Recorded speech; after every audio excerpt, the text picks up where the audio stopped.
A solemn portrait of Golda Meir fills the screen. The image slowly dissolves into a flickering, sepia-toned scene of early 20th century Kiev. A young girl, Golda, is seen looking out a window, her face reflecting the tension of the world outside, marked by poverty and pogroms. This is the story of a woman forged in the crucible of history, a leader whose resolve was as unyielding as the land she helped build.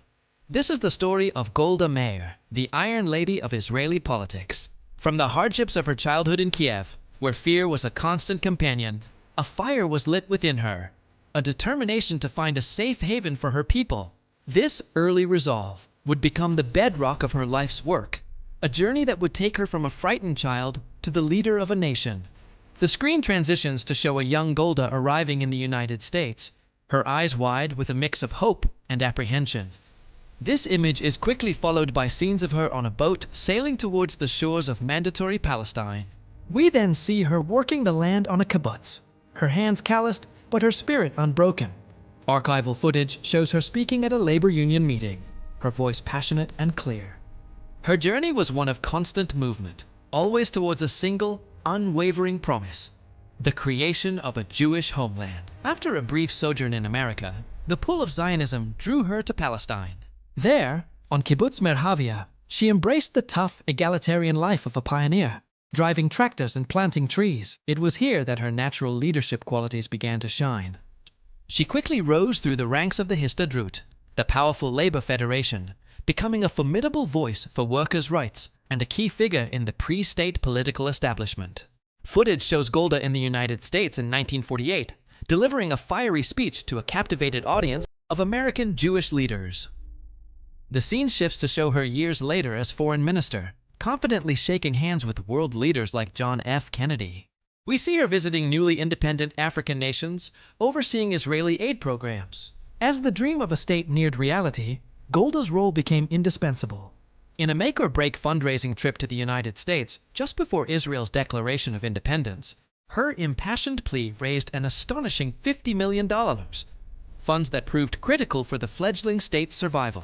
Later, as foreign minister, she became the face of Israel on the world stage. She traveled tirelessly, building diplomatic bridges and initiating pioneering aid programs in Africa, sharing Israel's expertise in agriculture and development, and forging alliances that transcended political divides. The camera shows Golda Meir taking the oath of office in the Knesset, a serious and determined look on her face. A montage follows, showing her in cabinet meetings, visiting soldiers, and addressing the nation, her grandmotherly appearance belying a steely command. In 1969, the world watched as she shattered one of the highest glass ceilings, becoming Israel's fourth prime minister, the first and only woman to hold the office. At an age when most consider retirement, she took the helm of a nation under constant threat. She governed with a pragmatic, no-nonsense style, earning the respect and sometimes fear of her male-dominated cabinet. Her leadership was defined by a steady hand and an unwavering commitment to her nation's security. The mood shifts dramatically. The screen shows tense, grainy footage from the command room during the 1973 Yom Kippur War. Golda is seen listening intently, her face etched with worry and the immense weight of command. We see her making the agonizing decision not to launch a preemptive strike, a choice that would be debated for decades. The ultimate test of her leadership came on the holiest day of the Jewish calendar. Faced with intelligence of an imminent, coordinated attack by Egypt and Syria, Golda faced an impossible choice. A preemptive strike could save lives, but would cost Israel crucial international support. She made the gut-wrenching decision to absorb the first blow. The initial days of the Yom Kippur War were catastrophic, but her resolve never faltered. She rallied a shaken nation and a battered military, ultimately turning the tide of the war. A montage of images shows Golda's resignation, followed by quieter moments of her in her later years.